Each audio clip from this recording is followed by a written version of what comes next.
Bonjour à tous et bienvenue sur Lune Cristalline.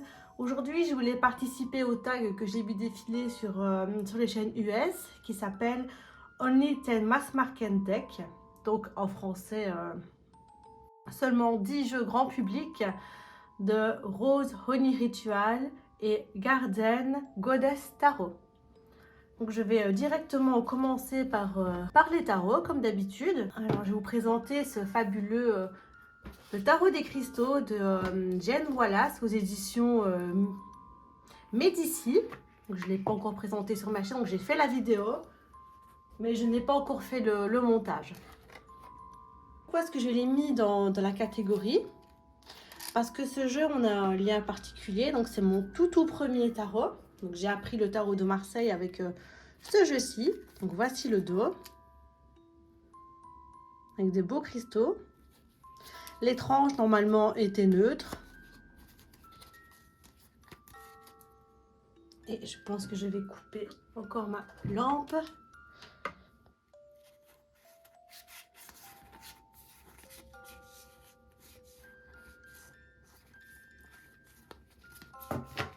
Là, ce sont des belles illustrations à l'aquarelle.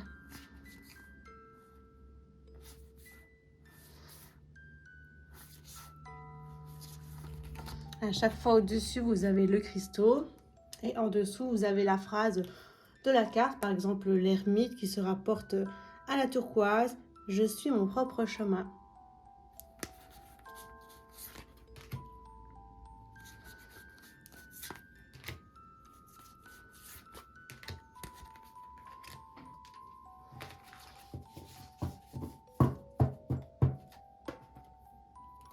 Je ne vous ai pas dit, mais il a été illustré par Roberta Horwood. Désolée. Donc voici pour le tout premier de la sélection, le tarot des cristaux. Alors ensuite, je voulais vous présenter le tarot de Histoire de sorcière de Deborah Blake et Elisabeth Alba, édition Arcana Sacra, ce sont les grands coffrets. Alors je l'ai mis dans cette sélection pour une raison sentimentale, disons. C'est le premier jeu que mon chéri m'a offert. Voilà. Donc ici, dans la sélection, j'ai pas mal de jeux sentimentaux.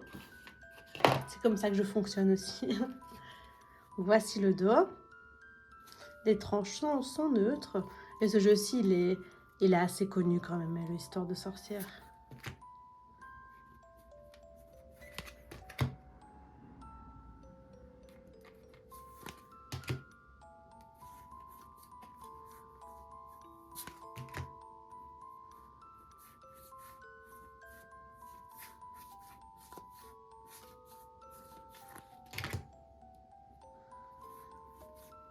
J'essaie d'éviter les reflets pour pas couper ma lampe à chaque fois.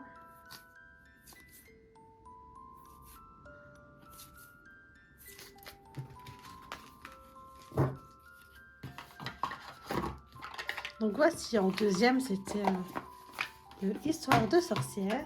Alors en troisième de la sélection, j'ai choisi le Star Child de Tarot de Daniel Noël aux éditions Arcana Sacra. Alors celui-ci, ça a vraiment été mon coup de cœur de cet été. Donc je suis pas très couleur vive et les couleurs pastel comme ça pour l'été, je trouve ça sublime. Donc celui-ci aussi, il est assez connu.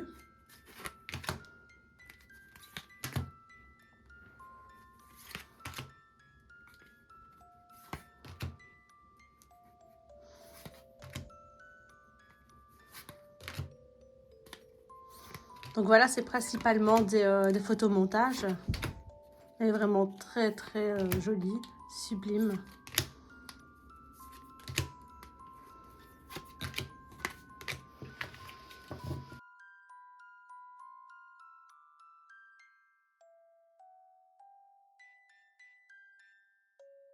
Donc voilà, en troisième, c'était le Star Child de Tarot. Quatrième de cette sélection, j'ai choisi le Light Seer Tarot, qui est également un tarot connu, de Chris Anne, aux éditions Arcana Sacra. Alors ce jeu, je l'ai acheté d'occasion et assez cher quand même. Je pense que c'est un des jeux les plus chers que j'ai acheté en d'occasion. Et regardez, il est arrivé tout cassé. Il est arrivé défoncé ici, défoncé là. Je suis vraiment dégoûtée. Mon colis était défoncé. Soit.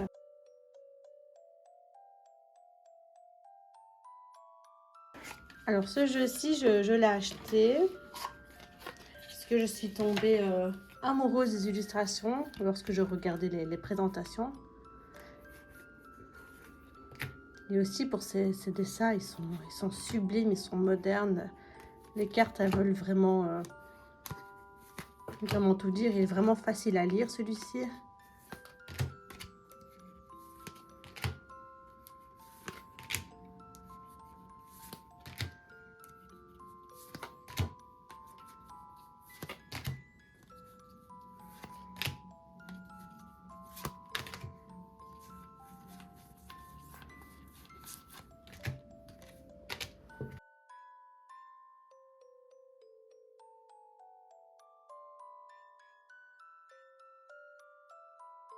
Donc en quatrième, c'était le Lightseer Tarot. Alors en cinquième, j'ai choisi évidemment l'étrange Noël de Monsieur Jack.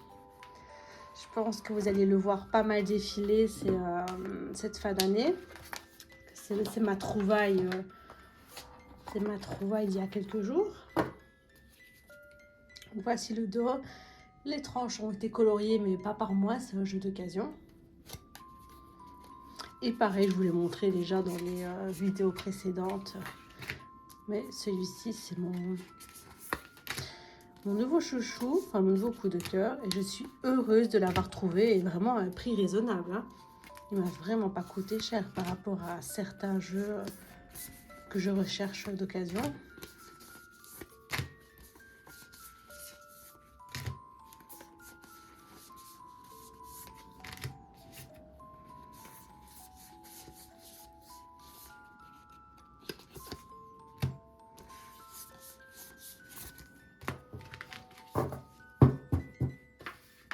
Ah, je ne vous ai pas dit. Alors, ce jeu-ci, c'est de Minerva Siegal et de Abigail Larson aux éditions... Oh là là, c'est pas facile à dire du tout aux éditions comme ceci. Eugène et Munin. Alors, c'était vraiment dur, cette sélection de tarots mass market, parce que j'ai quand même des tarots auto-édités que j'utilise plus que certains tarots que là, je vous ai présentés, mais il fallait faire un choix. Donc maintenant, je vais entamer la catégorie des oracles. Alors, en sixième jeu, j'ai choisi celui-ci, mon petit oracle des cristaux de John Chevillard aux éditions... je crois que c'est Exergue, mais je suis pas sûre. Ouais, édition Exergue. Alors celui-ci aussi, c'est parce qu'il a une valeur sentimentale, c'est mon tout premier jeu de cartes. Voilà, il a vécu celui-ci, hein. C'est mon tout premier. Voici le dos. Les tranches sont dorées et ça va, il n'est pas si usé que ça. Hein. Elles ont bien tenu, malgré l'utilisation intensive que j'en ai eue. Et alors ici, vous avez la pierre, le petit message avec le résumé. Par exemple, la Célestine, c'est la pierre d'affirmation. L'émeraude, c'est la pierre de l'émerveillement. Et là, ici, vous avez un petit message positif. L'amour est un puissant rayonnement qu'aucune force ne peut abattre. Relève-toi et sois confiant. Et c'est beau, hein?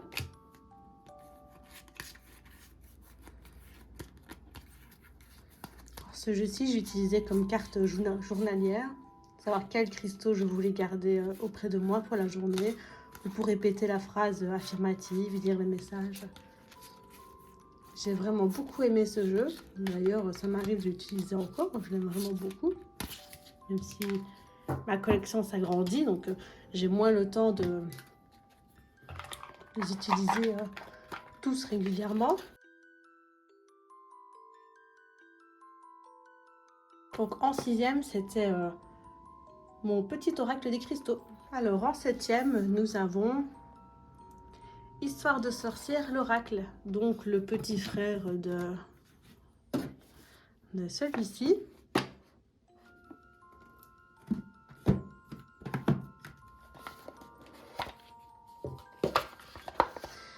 De Deborah Blake et Elisabeth Alba, audition Arcana Sacra.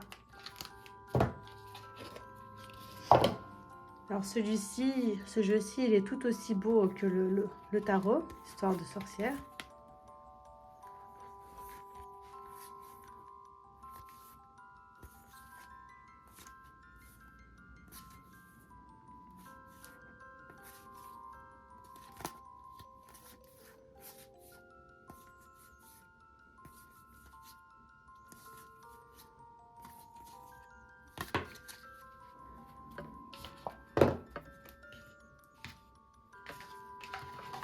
Alors ce jeu-ci, je l'ai choisi pour accompagner son grand frère. Là, j'aime bien les utiliser ensemble. Donc c'était Histoire de sorcière, l'oracle. Alors en 8e, nous avons Les Saisons de la sorcière, oracle de Samhain, de Lauriane Anderson, Julia Diaz et illustré par Jada Rose aux éditions Contredire.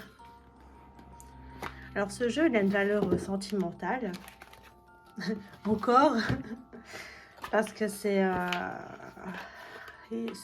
jeu que j'ai en connexion avec ma soeur. J'aurais pu choisir aussi mon tarot des belles créatures, mais j'ai choisi spécifiquement celui-ci parce que ma soeur est née la nuit de Samhain. Donc voici le dos, l'étran rouge métallique. Et voici celui-ci, il est assez connu aussi maintenant. C'est le thème de la vidéo, hein. 10 jeux grand public, donc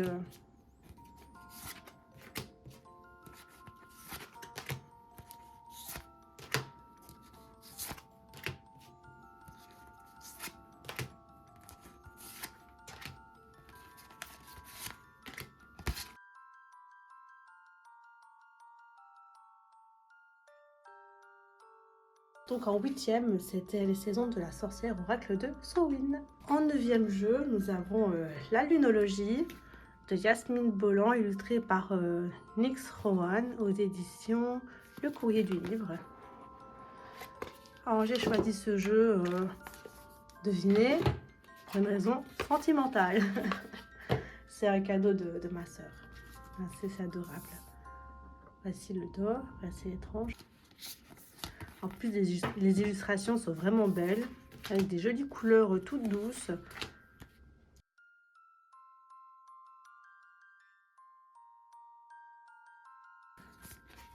Même si à la caméra, ça rend un peu vif, je vous assure, elles ne sont pas vives.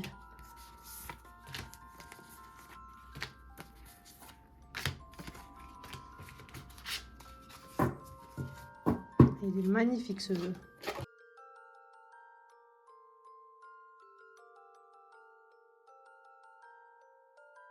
Donc en 9e, c'était La Lunologie, carte oracle. Et en dernier, en 10e, j'ai choisi Tadam, sans blague, le Réponse angélique de Dorine Virtue, oracle avec Valentine aux éditions Exergue.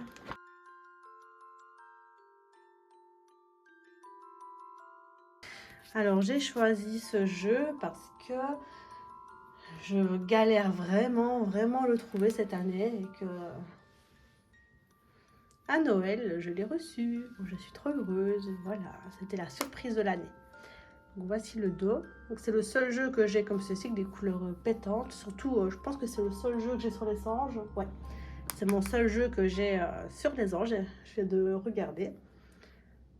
Les tranches sont dorées. Et je pense que celui-ci, il est assez connu aussi.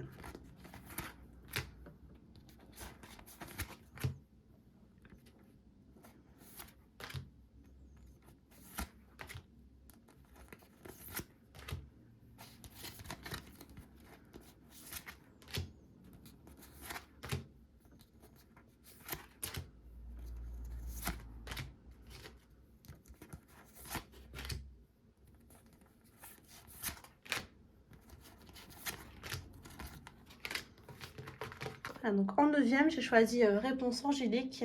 Alors évidemment, il n'y avait pas d'obligation à faire 5 tarots et 5 oracles, mais j'ai voulu remixer un peu à ma sauce. Donc certaines chaînes ont fait que des tarots, d'autres ont mélangé. Moi, j'ai voulu équilibrer et j'ai fait 5 et 5.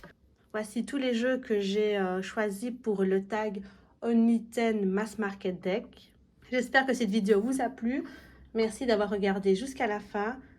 N'hésitez pas à me soutenir avec un petit like ou un petit abonnement. Je vous remercie du fond du cœur. N'hésitez pas à aller voir les liens ici en dessous. Je vous remercie.